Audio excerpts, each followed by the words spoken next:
Okay, so I will talk about decoded quantum interferometry. You see it's really big on the board, so this is what I'm going to talk about.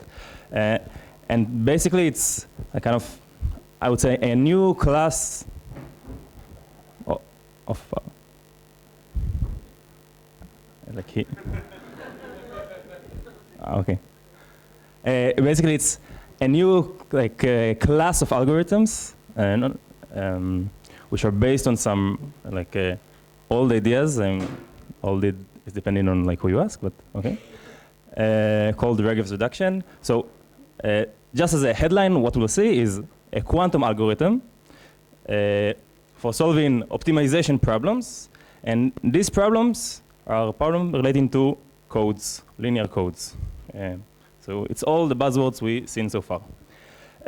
So usually, the specific algorithm is called Decoded Quantum Interferometry. Is a paper by Google a year and a half ago, and we'll basically almost not talk about it at all, because most of the ideas come from what is called Regev's reduction. And it is called Regev's reduction, although some of the people in the audience, I think, did. So I'm not sure about the history of the things, but the idea of the reduction also appeared in some work by Dorit and Amnon. So thank you, and we'll start. Okay, so what we said, it's Regev's reduction. Okay, but I don't know the history, but the papers are years apart. Okay, but Regev is not here, so yes. Okay. So the core of the idea is that you can reduce some problems on lattices or on codes, which I'll say later that are the same. They are the same thing. We'll see that. To decoding of errors, and we'll see exactly what that means. Okay. What I see is what you see, right? Okay, nice. So I said it's about. So we're going to optimize problems relating to codes, okay? But actually, I'm going to show you only lattices, okay? But among friends, lattices and codes are the same thing. So let's first define what is a lattice. I mean, you probably all know this, but let's just write it down. So I give you a bunch of vectors. It's like your basis vectors. And a lattice is the set of all points, which are integer linear combination of these vectors. Okay, so I give you these two vectors, and all these points are the lattices, are the lattice. The set of these points are this lattice. Is this clear? Okay. And kind of similar to codes, you can think of, well, I have this set of points, but I can also give you, I don't know, I can give you a point which is not on the lattice, and you can tell me, and I can ask you, what is the lattice vector which is closest to it? And it's like a problem which is very similar to decoding, where I give you a word which is not a code word, and you need to find the code word which is closest to it. And can you see the similarities? Maybe we'll also talk about what are codes, although you cannot. So this is just lattices. Okay, so I guess you've seen it 5 times already. But linear code is just a subspace of fp to the n, or it's like binary code f to the n, and it's a linear subspace. So basically, again, you've seen it 10 times already, so I don't want to say too much, but a code is just a subset of bit strings. So you can, if you look at the repetition code, you encode 0 as 0, 0, 0, 1 as 1, 1, 1, and 0, 0, 0, and 1, 1, 1 are your code words, and this is your code, okay, the set of these points. And again, we can just visualize it nicely in this so here it's not really correct. Before, showing it as a lattice was correct. This is in more abstract way. So these points are the code words, and these are points which are not code words, right? But it's kind of the same thing, just it's a bit more abstract. Okay, it's not correct geometry, but you get the vibes. Okay, any questions so far? No. Okay, and so I said we're going to optimize problems relating to codes. So what are these problems? So again, we kind of discussed them already, but okay. So let's say I give you a description of a code, and I give you a noisy code word. So I give you something, a word which is a code plus some error, and from this noisy code word, finding like its nearest code, like from a word which is a code word plus some noise, finding the code word is a hard task in general. Okay, it's called decoding, and I'm saying this although like most of you probably know this, but like so far we only discussed about codes in the sense that we want to use them. Okay, you have a code, I want to use it, I want to decode errors, I want to do whatever. So I'm just saying, I give you just, and well, obviously we could have done it, like we talk about codes because we could decode errors, so what the heck am I saying? So here, if I give you like a random code, doing these things is hard. Is there a question about this? Nice. Also finding short code words is a hard problem. So I give you a description of a code, and I want you to find a short code words. It's also hard. And I give you a description. Yeah, exactly. So what he said is, he said that it's equivalent to like determining the distance, and it's the same thing for linear codes. For linear code, the distance of the code is the weight, the Hamming weight, the number of non-zero entries of the lowest weight code word. It's a property of linear codes. And so also finding distance is hard, and some cases it's not hard, okay? And basically here what we will do is we'll use the fact that sometimes these problems are easy. We'll use this fact to solve cases where, so, okay, I'll say later maybe. Only if people like formal definitions, it's on the board. No, I just know some people want formal definition. No, I don't think you should wait. Okay, sorry. You wanted to talk about, people said no, okay. Also, you can say I got lazy at this point because it's just a small comment. I don't know, I've heard it said many, many times. The worst case question about finding, decoding is NP-hard. That's known many, many years ago. I heard it many times stated that a random code, for a random code the same holds. I don't know a proof. I don't claim that it's not true. I never saw a proof of this. So I also don't know. Maybe I was a bit careless.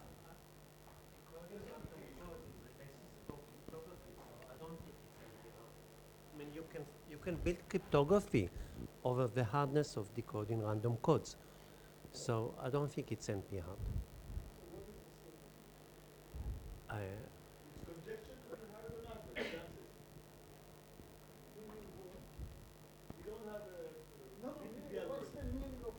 The mic cannot split.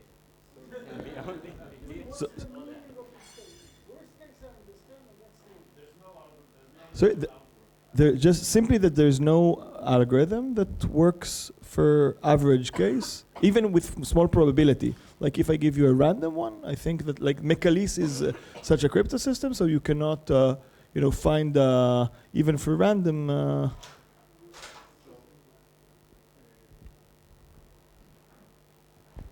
If I remember correctly. So it's known, I mean, it's very similar to questions about lattices, except on lattices, it is known that the average case is hard. Yeah. Actually, because of this, because of Fergus. I guess so. Yeah, but ITI has a... Sorry, can you say exactly what is known about the average case and the worst case? No, because I'm afraid I'll make mistakes.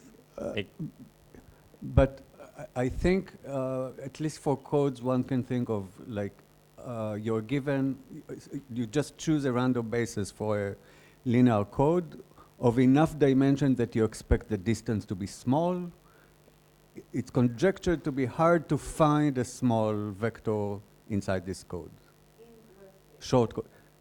On average case, yes. It's not conjectured to be NP-hard, it's just conjectured to be difficult or hard. I mean, not in P. Okay. And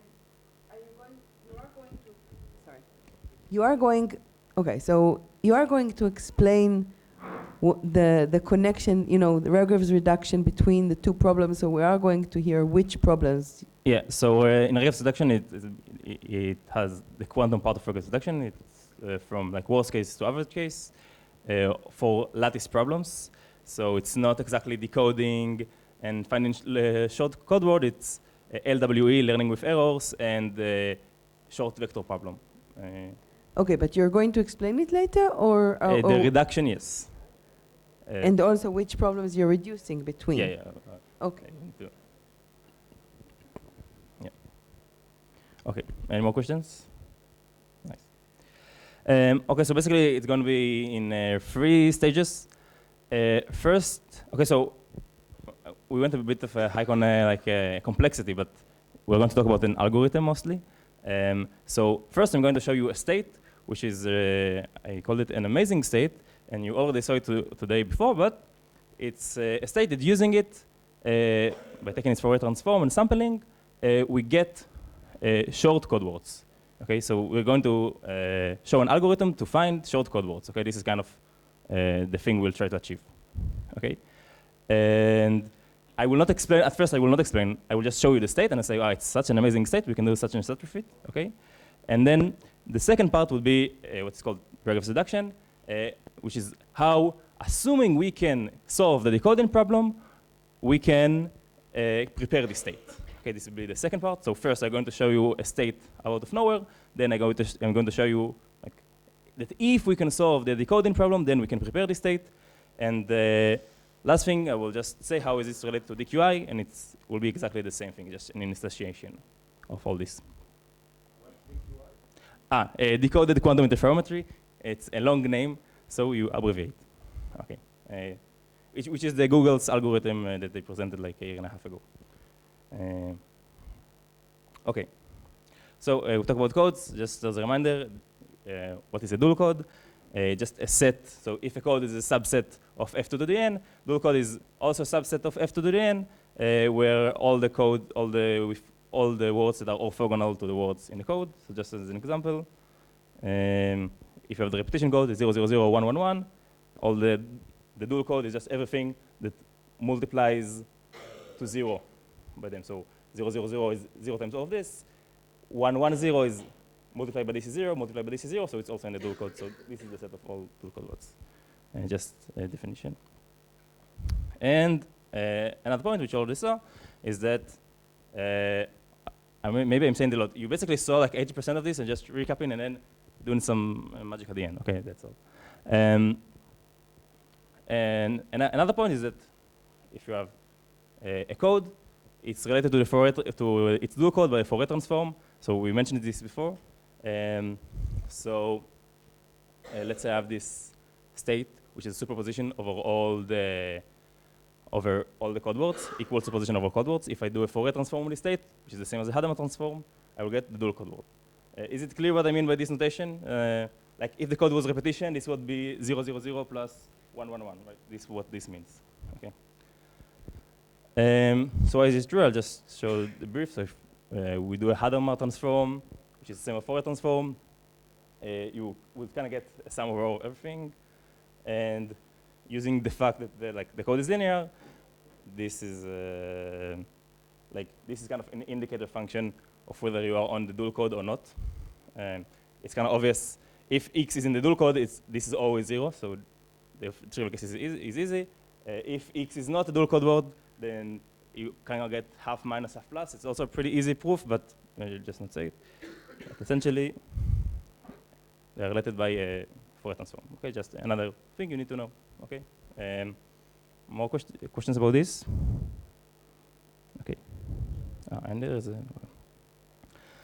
okay, now I'm just going to start being more graphical a bit. So we have this superposition over all code words, and well, we can think about it as a state over like all possible bit strings, and each bit string has some amplitude, and the amplitude of things that are not code words is 0, and the amplitude of code words is just 1 or some normalization. Okay, so you can just think of it as like a Dirac comb thing. Okay, so this is just like an abstract representation of this state. Is it clear? Like these points are 0, and these are the code words, and like a delta function. Okay. So any question about this part? No? Okay. Another thing is that we can make the column, these deltas, thicker or wider. I'm not sure what's the better word, but I find thick funnier. If we take I don't know, some function with a finite width, okay, like a Gaussian, for example, it's some kernel, and we convolve it with our comb. So what happens if you take some function and you convolve it with a delta function? Yes, exactly, you get it shifted. Okay, so exactly. And if I have a sum of delta functions, I get the sum of the function over different places. Okay, so this is just the thick comb, okay? Is it clear that the transition from here to here? Like it's a bit drawing, but yeah. Okay, so now we have this state, and I'm going to argue that this is the magical state, kind of. And this is also the state that Dori talked about in the lecture. Okay. Okay, so as a reminder, the convolution theorem. If you have the Fourier transform of a convolution of two functions, then it becomes the Fourier transform of the pointwise product between them. Okay, it is just fact. Okay, and it also works like always. Okay, so now let's think about the Fourier spectrum of this magical state. This is going to be our amazing state. Okay, using this, I will find short code words, which is a hard task. Is why I'm here clear? Okay. So what is the Fourier transform of this state? Well, I don't know, but we know that this is just the convolution of two functions of some kernel and this Dirac comb thing. Okay. And now we can use the convolution theorem, and oops. And this is just the pointwise product of the Fourier transform of the kernel and the Fourier transform of this comb. Okay. Now this thing we already saw. This is just the Fourier transform of the code, right? So it will just be a state. It will just be deltas over all the dual code words. Okay. This is what we said a few slides before. Is this clear? And the Fourier transform of a Gaussian, or it's just, it doesn't have to be a Gaussian. In fact, in Decoded Cohen Interferometry, in DQI, it's exactly not a Gaussian. It's something very different, but just as like an idea. Oops. So as a reminder, if you have some Gaussian function and you take its Fourier transform, you get another Gaussian, and if the width are inverse proportional, so if this is this width, it's with sigma. This is 1 over sigma, and you know if one is thick, the other is wide. Right? This is like everyone knows this from I don't know Heisenberg things. Okay, I'll continue. Okay. Yeah, things. And this is kind of also a general statement, like if it's wide. Okay. Okay, so we can just replace the Fourier transform of this kernel with a different Gaussian, a different envelope. So it kind of looks the same thing as we had before, right? We have some, I don't know, Gaussian kernel times some code, but this time instead of being a convolution, it's a pointwise product. Okay, so this, the result of this entire thing would just be this comb. It will be only supported on dual code words. This is dual code words, right? And it will have this envelope of amplitudes, okay? And so this is the Fourier of the kernel, and these are the dual code words, and the result in state will be this one. Now, remember we started from a state which I call like the amazing state. We took its Fourier transform and we got to this state, okay, which is maybe not easy to see, but it's just a superposition which is supported only on dual code words, okay, and it has this Gaussian envelope, okay. And if we would have made our Gaussians smaller before the Fourier, they would be wider after the Fourier. So we can control the size of this envelope by making larger or smaller Gaussians. Okay, is there questions about this? Okay. Okay. So if we just, okay, now we have this state, if you just measure it, then with high probability, we get a code word which has a small weight. Isn't that nice? Okay. So I showed you an amazing state, Now we just need to understand how to prepare it. Yes. Yeah. All the peaks that we see, they are not all the maybe I didn't get it. They are not all the code word in the dual code? Here? Yeah, they are, Yeah. but I multiply them by a Gaussian envelope centered around 0. Yeah. So all the code words which are far away are multiplied by a really small number. Okay, thank you. Okay, nice. Yes. How is the center related to the low weight of the code word? Because, okay, I didn't say it, but maybe I drew too much pretty pictures, but this is standard. Okay, so what I mean by short code words or low weight code words, again, this is just an abstract, but code words which are close to the 0000 state.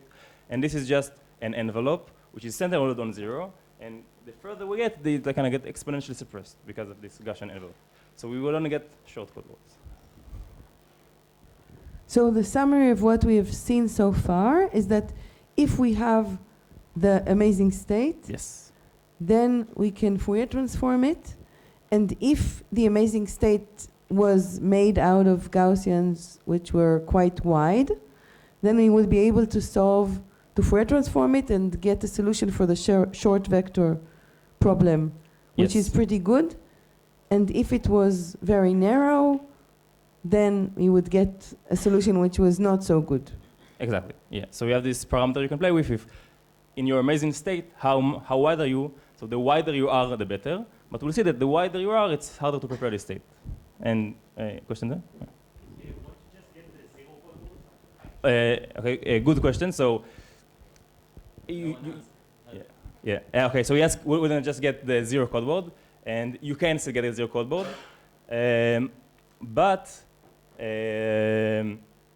it is okay. So if you would choose, so let's take an extreme. Let's say the Gaussian is so wide, which is just everything is just flat. Okay, then I would only get the dual code word, which is not interesting. But also this is like preparing a state which is. Here. I show the amazing state maybe. Okay. Maybe I can do like this. Okay, this is the amazing state. So I can make the Gaussian so wide, which is just an equal superposition over all points. Like I can make this super wide, each one of these. So it's just like one constant function, and the Fourier transform of a constant function is just 0, right? It's just a known fact. And so in the extreme case, you're right, but we want to make them not so wide that they would start to eat each other and become flat. We kind of want to stay in an in-between land where we still have high probability to get the 0 code word, but also the nearer code words. Also, we can. So I said we can get short code words with it. So I said we can get short code words.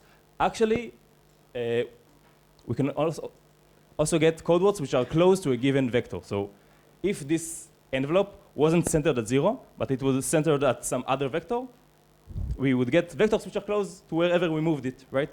And we can move this envelope by just adding phases in the Fourier transform in the Fourier basis. Actually, this was an exercise in the problem set. If all wanted it, I think. Yeah.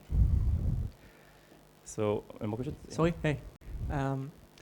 So, do you want the thickness of the Gaussian to be related to the distance of the code? Yeah. Ideally, it would be wide enough. Yeah. Yeah, but it's hard to calculate the distance.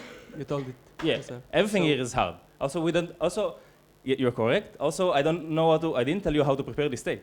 Also, just saying if there is a state, it would be nice. But yes. I can do what?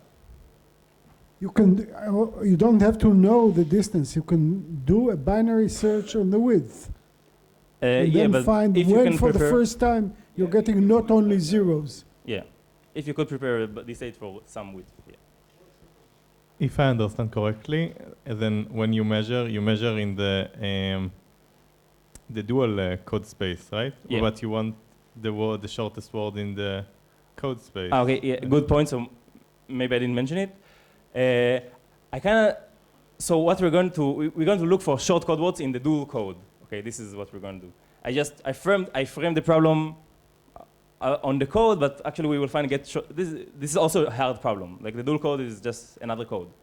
So we will solve problems for the dual codes using some information from its dual, which is Okay. Yeah. Another question there. So this amazing state has no phase, like the coefficients of each of the states is real. Yep. And if I would use some like a phase for each one of them, and maybe I could somehow suppress the zero dual code, like the zero dual code word, and then maybe like, no, like, is this a good idea? Yeah, this actually, it's a really good idea because it's exactly what they do. So the actual problem they solve is not shortest code word problem, but it's closest code word problem. So I give you a word which is not zero, and you want to find code words which are near it. So instead of what we'll do, I will not exactly say how, but we can move this by adding phases, like you said. You can move it to a different point, and then you get envelope around that point, which is let's say someone give you a word which is not a code word, and he asks you what are the code words which are near it. This is a question. And what you can do, you can take this Gaussian envelope, you can use the phases to move it to around the code, the word that you were given, and then with high probability, you would sample code words which are close to it. So yeah, it is useful, and it's actually what they do. More questions? There.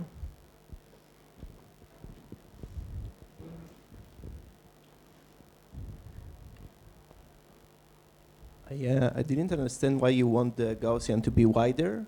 Okay, yeah. Okay, so we want to find short code word in the dual code, okay?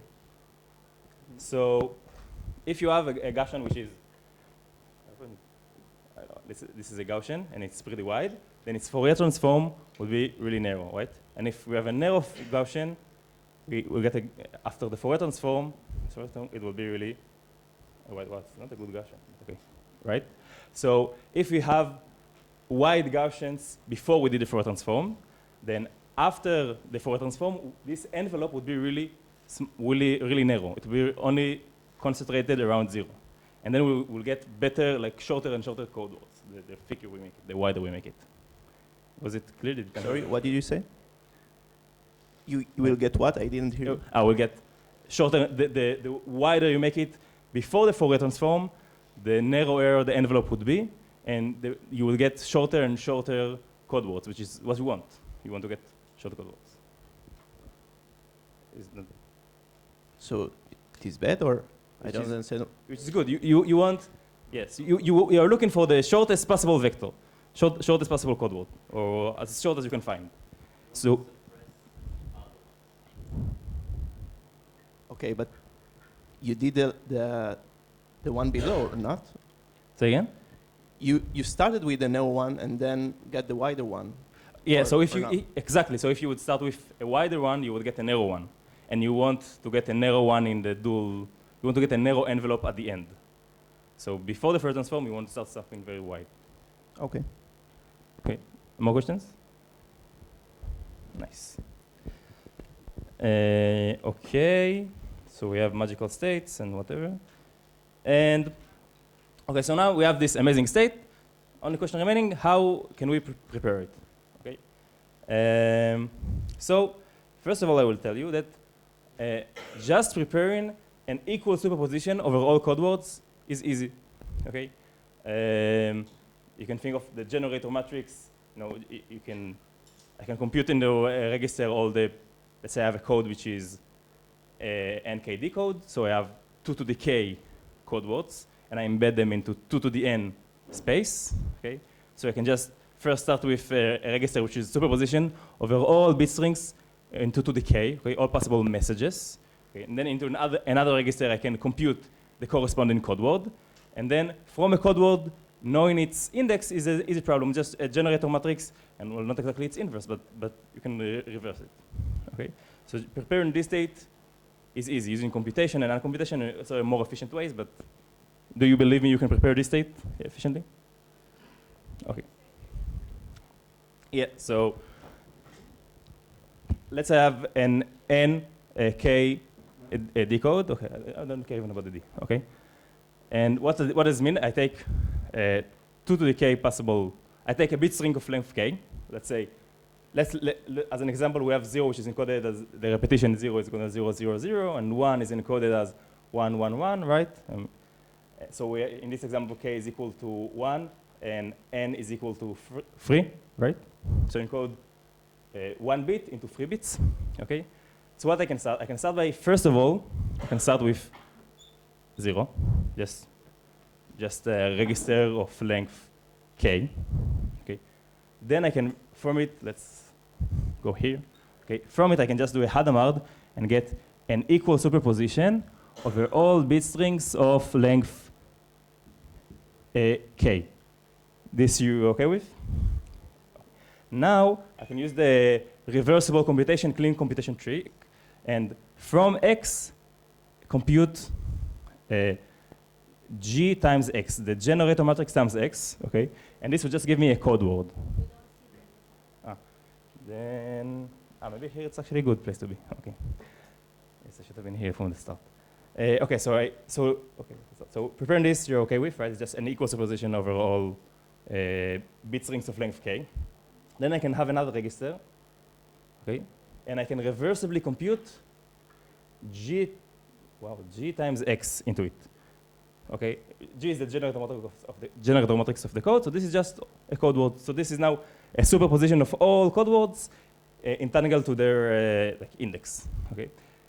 Now I can just do a reversible computation again and uncompute the first register, so I can, from the code word, find its index and add it to the first, or subtract it from the first register, subtracting and adding the same thing, it doesn't matter. So this would be 0, right? So computed and uncomputed, and now when it's 0, I can just, they are not entangled, I can just kill it. And this is just and g times x is just all the code words, so this is just C. Okay. More questions? Was this clear?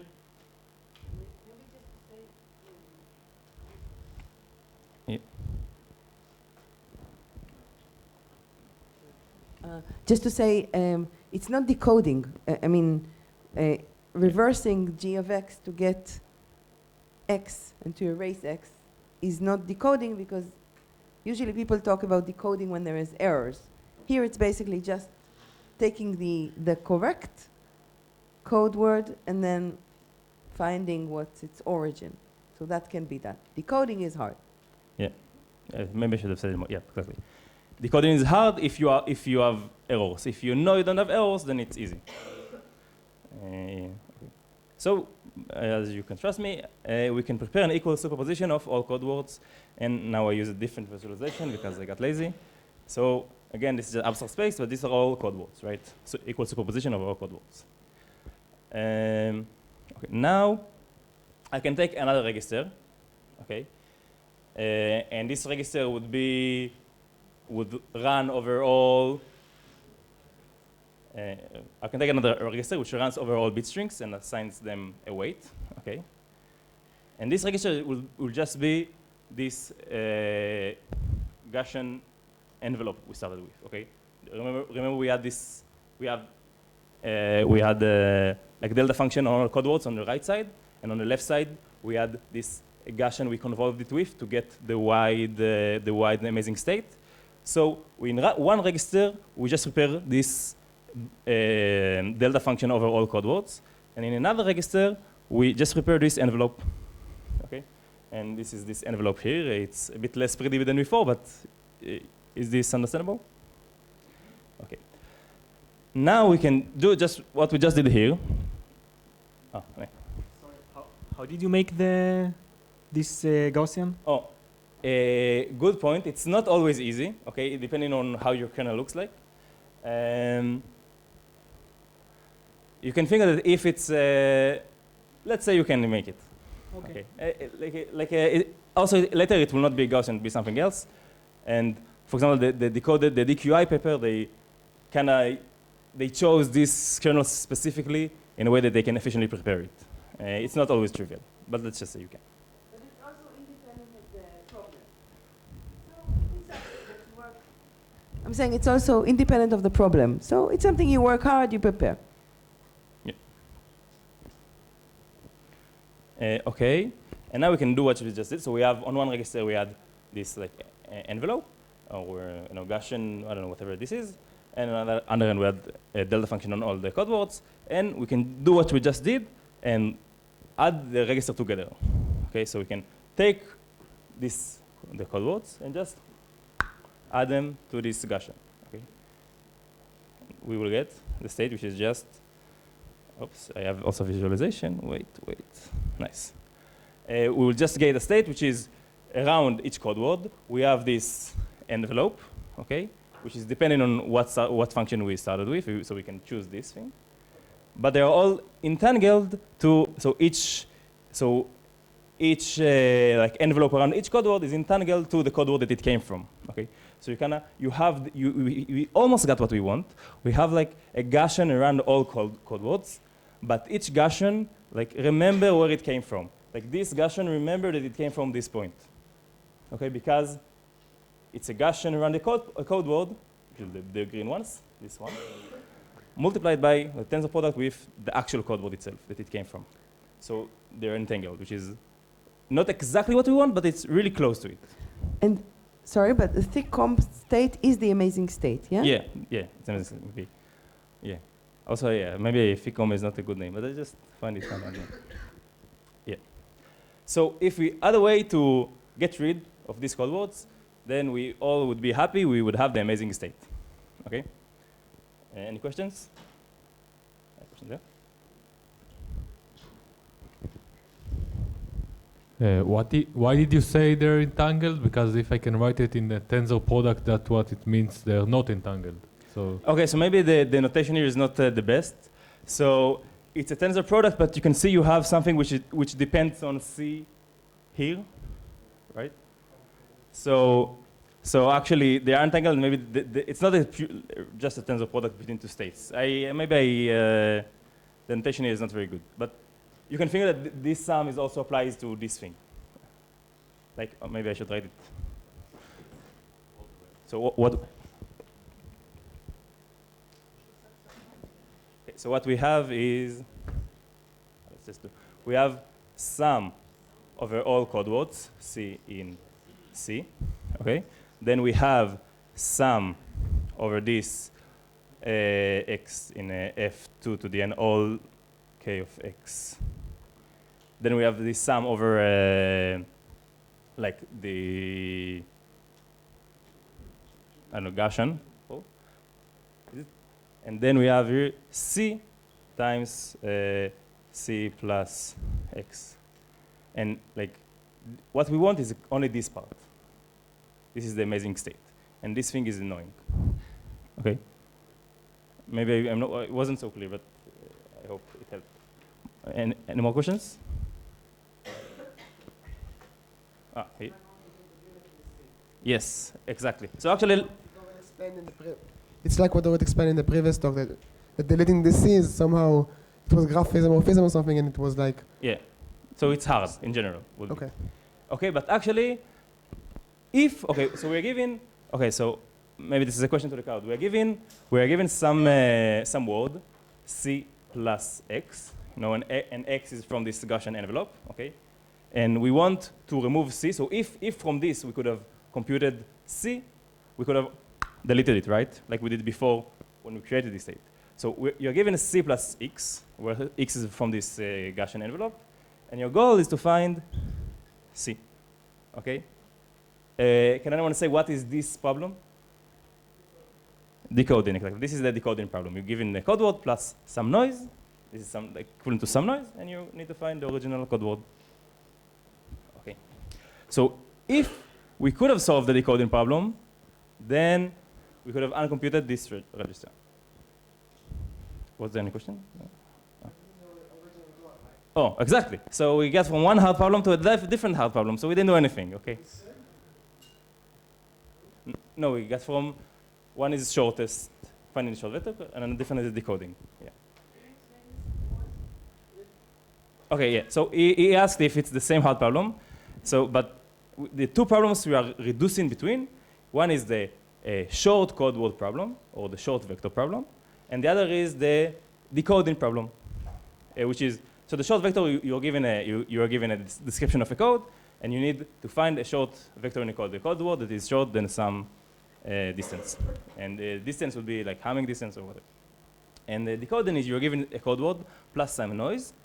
So you're promised that you're given something that a word which is close to a code word, and you need to find the closest code word. You have a picture of this, right? This is the one can you show this picture for a second? Of what, sorry? The one I showed, the one that you sent me to, that I sort of advertised. So I don't have it you don't have immediately. Okay, but basically it's a reduction between two problems. The first, the shortest one is in this picture of a Gaussian, which is an envelope, and that's the shortest vector. And the other problem is lives in the dual, which is the amazing state. And there, the problem to create the amazing state is the decoding problem. Yes.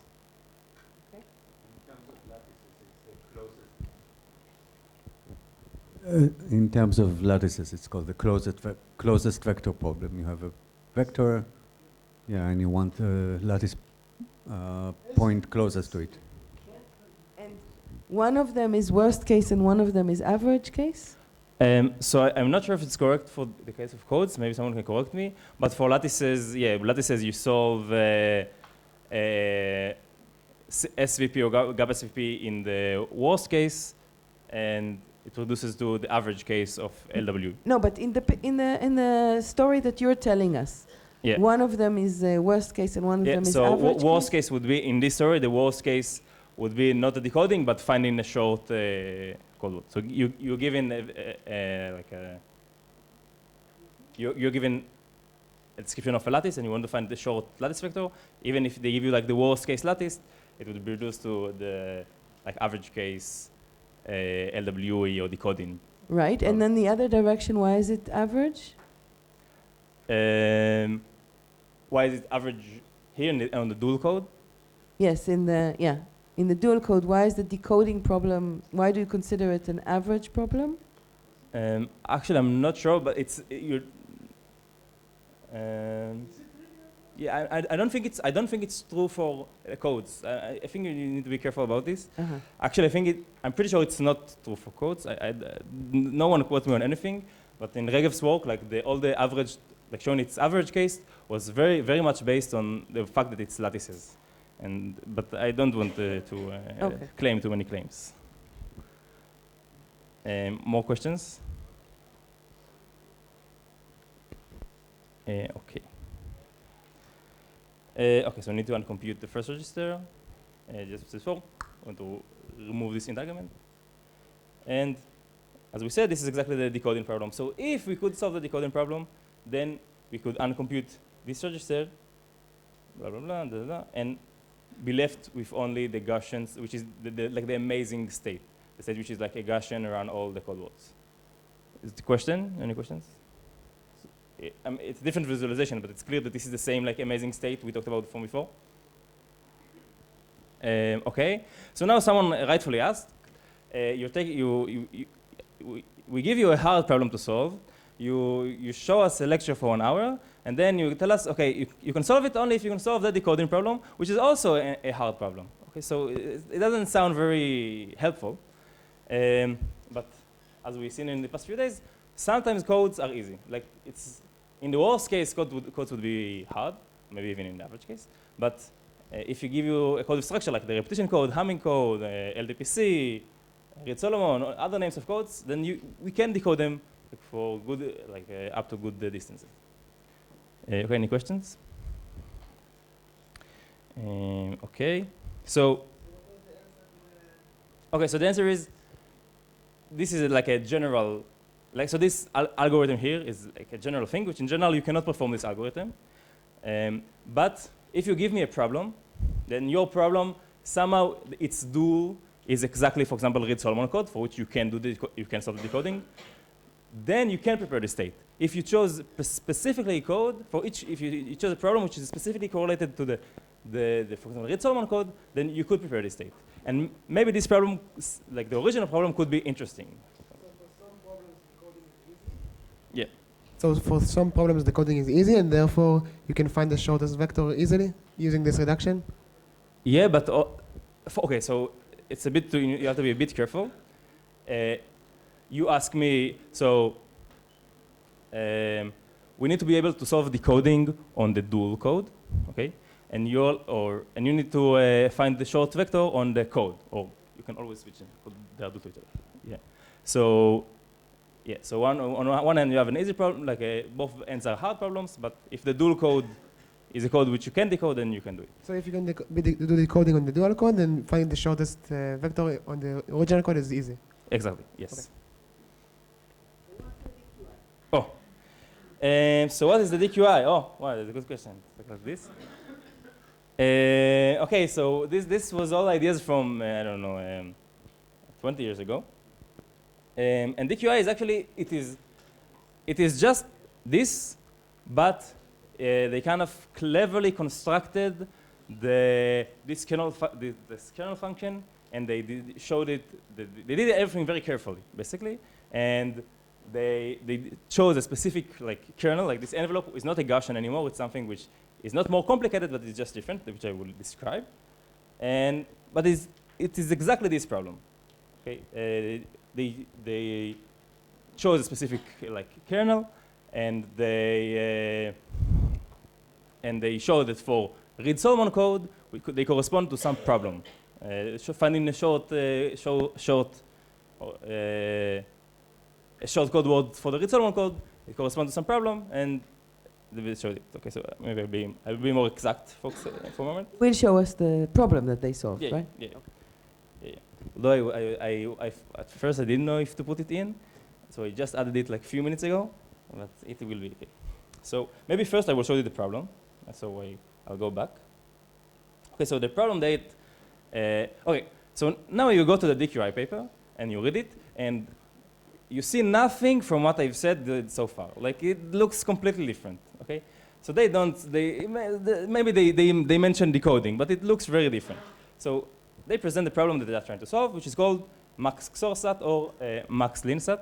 Okay, and the problem is this: you are given a bunch of vectors, a bit strings bi.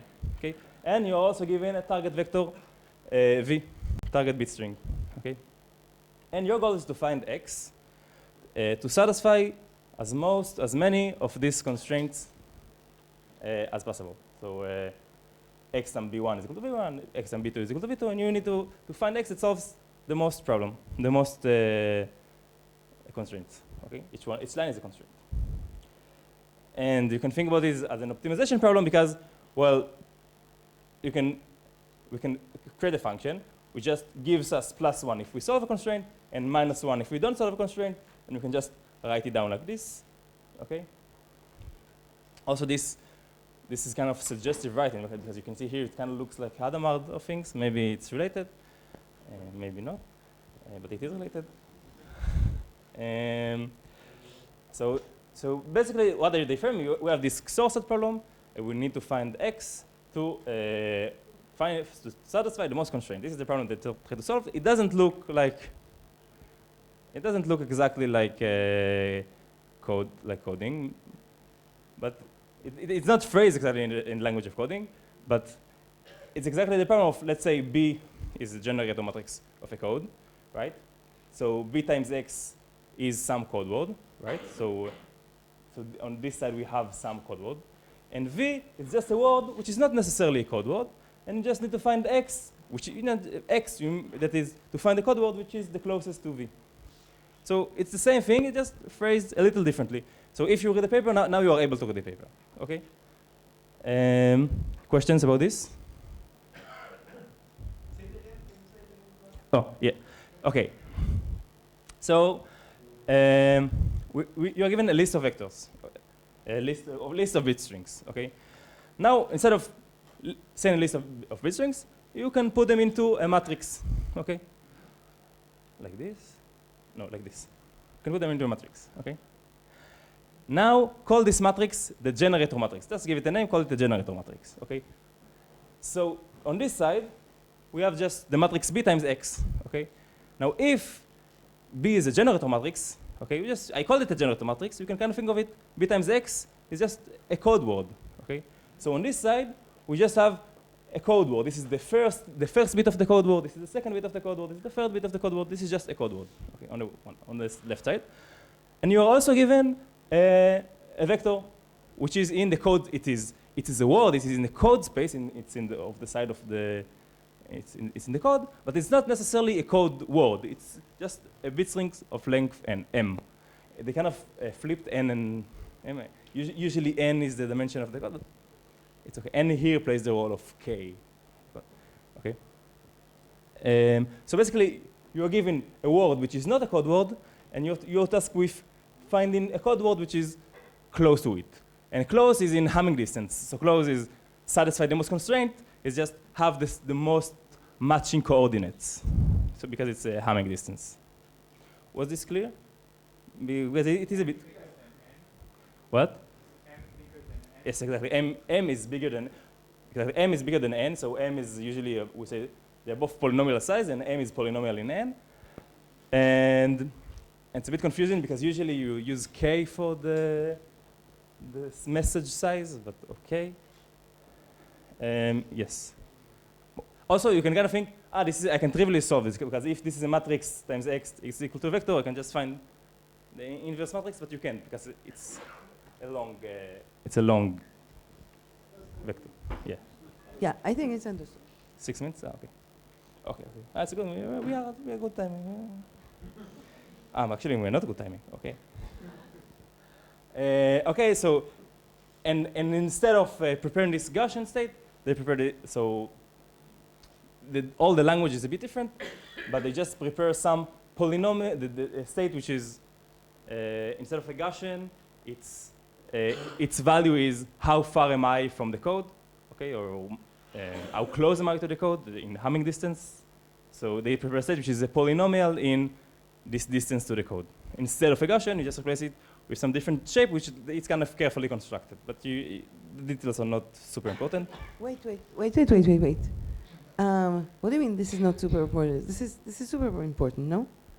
Is this super important? It is very important. Okay, it is very important because this is kind of this. Okay. Do they know how to compute? Sorry.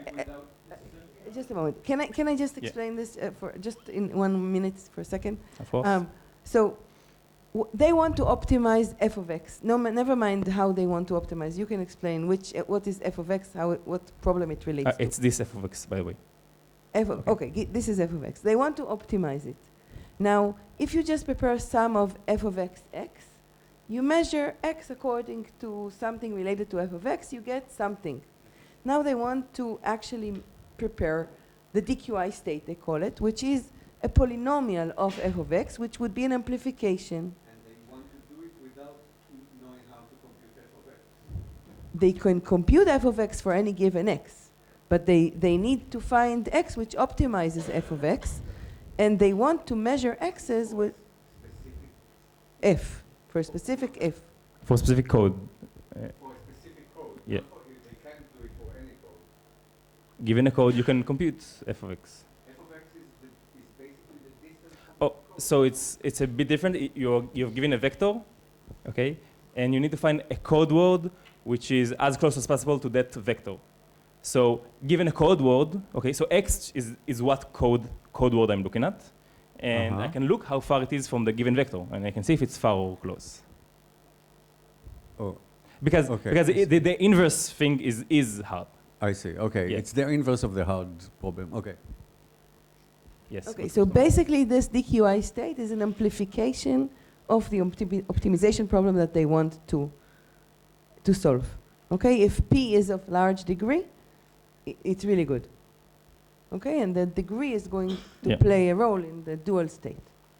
Exactly. So this state is, in general, it will be hard to prepare, but because I'm claiming that this is equivalent to whatever we saw in this lecture, you can prepare this polynomial up to degree L. Like you can prepare this state for max XOR set with a polynomial of up to degree L, where L is however many errors you can efficiently correct in the dual code.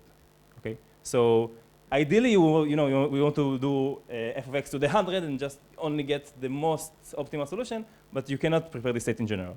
You can only prepare to a power, which is how many errors you can correct. Is this clear? Any questions about this?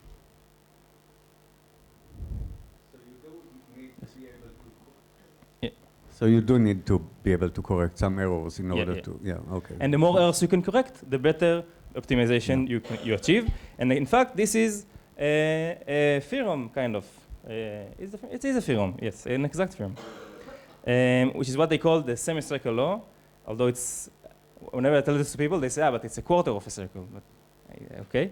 And basically, well, we have this state, and we say if we measure the state, we get a short code word with high probability, okay? And instead of saying a short code word with high probability, we just say I satisfy some number of constraints, okay? And I ask, okay, if I measure the state, how many constraints do I satisfy, okay? How many I measure the state? How many constraints I expect to satisfy? Okay, what is the expected number of satisfied constraints if I measure the state?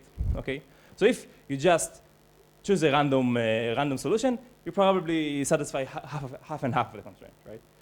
But using this amplification and by preparing the state and measuring from it, you get something which is a bit better, and you get an expected value which goes according to this semicircle, where the axes are this. The x-axis is the degree of the polynomial. Basically, the x-axis is how many errors I can correct in the dual code. So the more errors I can correct, and the y-axis is how many constraints do I expect to satisfy.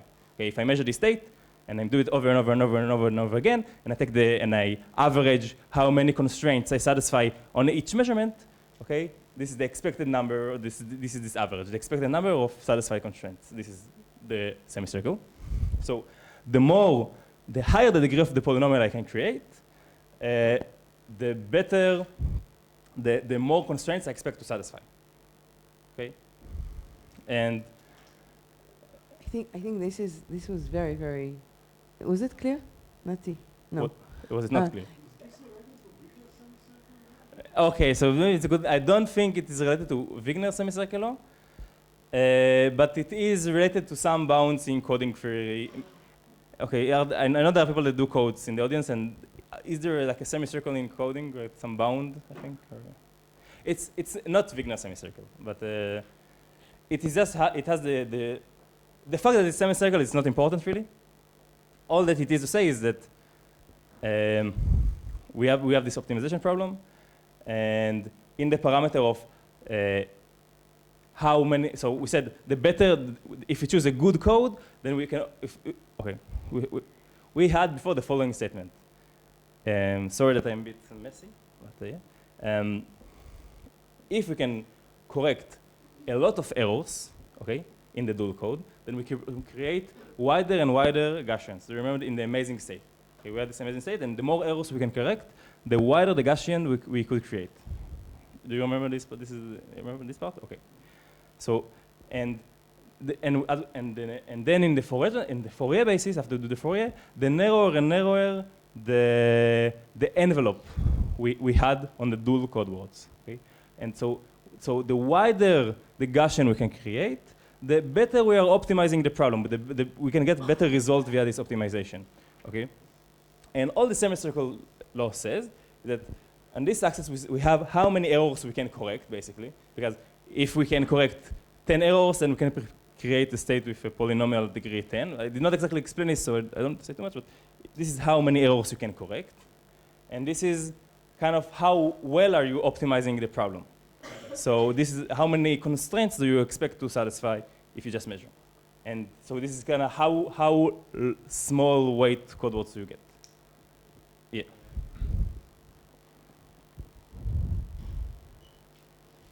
Can you explain like the graph and the axis, because I see two different m and the degree is only up to and half, like it's let's explain the graph. Yeah, but you have two different m. You have number of constraints and distance from nearest code word. So yeah, why is it up to only a half? So you have two different. You see on the left side you have one M is distance from nearest code word, and one M is the number of constraints. So, just if you can explain the axes, like. Yeah. So okay.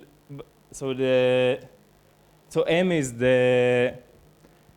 So M is the size of the code space, like the dimension of the code space. Okay. The length of the ambit. The length. It's the length of the length of code word, the number of bits in a code word. Yeah. And S, and I didn't really mention before, S is the number of constraints you satisfy, which is kind of, so if you're looking for a short vector, so it's kind of opposite to one another. So if you're looking for a short vector, and the closer you are, the shorter you are, the more constraints you satisfy. So each step is like a constraint. And so S is how many constraints you satisfy. So it's like M minus your distance to the code. So this is like how short or how long your code word is. And L is how many errors you can correct in the dual code, which is exactly the degree of the polynomial you can create by this simplification, which I did not explain really.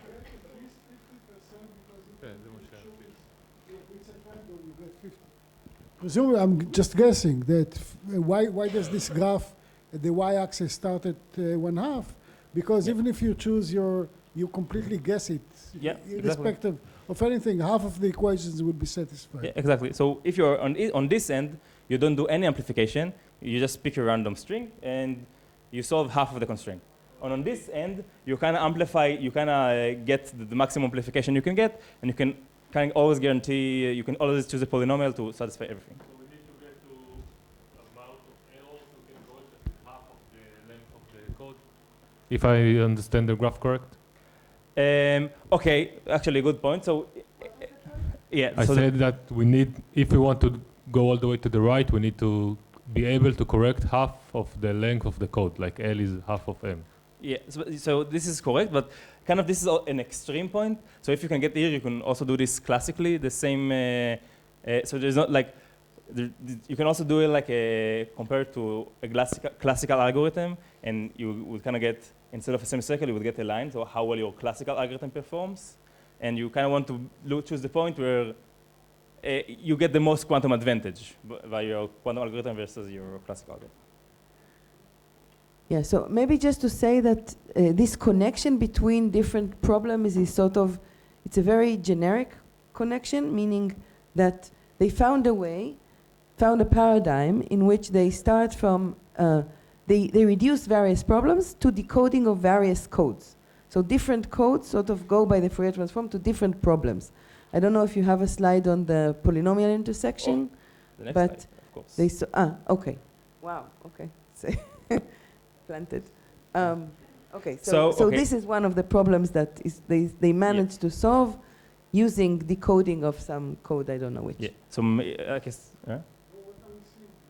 so I will explain also definition. You don't need to read if you don't want. And I guess we don't have time, so this will be the last thing I will say, right? Okay. So basically, we show the paradigm. I mean, they show the paradigm. You give me a code, and I tell you I can optimize this problem. And you try code, and you see if it helps, like you get, if this quantum algorithm actually performs better than anything classical. And I guess they tried a lot of codes, and most of them didn't help at all. Okay, but if you choose a good code, and this is basically kind of the only example where they found the code where the quantum algorithm performs exponentially better than the classical algorithm, is if you choose the Reed-Solomon code, which is, as you all know, the best code, then the related problem on the dual, the problem of finding short vectors, short Reed-Solomon vectors, kind of funny like a polynomial, then it's a problem called optimal polynomial intersection. Can be optimized exactly, can be phrased exactly in the language of codes. And this problem is this. You're basically, okay, it has to be codes in prime field, the FP and not F2, so it's no longer bits, so I will not exactly explain it, but you get, you have on one axis, you have value, X values, 0, 1, 2, 3, 4, up to P minus 1. And on Y axis, you have some section where I want my polynomial to intersect, okay? And your goal is to find a low-degree polynomial, okay, that intersects as many of these sections as it can, okay? So kind of each section you wanted to intersect is like one constraint, and you want to find a low-degree polynomial. So if you could have chosen a really high-degree polynomial, then you can just force it to go through all these sections. But I ask you to find a low-degree polynomial that passes as many of the sections as you can, and this is exactly optimal polynomial intersection problem, OPI, and they showed, like, using the semicircle, that it achieves like exponential quantum speedup over all known classical algorithms. Also, what do we mean by exponential speedup here? Because it's an optimization problem, so like you can also find a solution to you can also like find a solution classically. It just would be like a worst solution, and it kind of means that the number of constraints you expect to satisfy is higher than what you have classically if you just do classical algorithm, and to do any better you would have to do like brute force. And maybe I wasn't very clear, but no, what do you mean conjecture? You said if they want to do any better classically, they'd have to do so. Or they have to be really smart and find an algorithm. So does this statement hinge on any hardness assumption? Yeah, it hinges on the fact that you assume this problem is hard, and so it's its own new assumption, kind of, not on unique gains or something. I don't. Yeah, it's like factoring could be easy. It's the same kind of assumption. Nice. And I guess this is it. And wow, no. And I guess if there are any questions.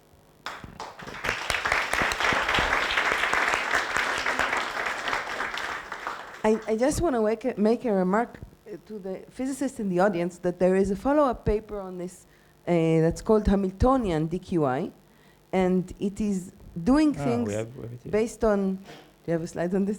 No, I have it open.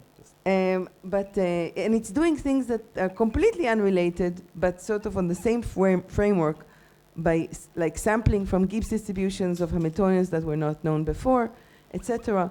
And it's sort of this framework of moving, reducing between problems using quantum reductions in the way that they do seems extremely general.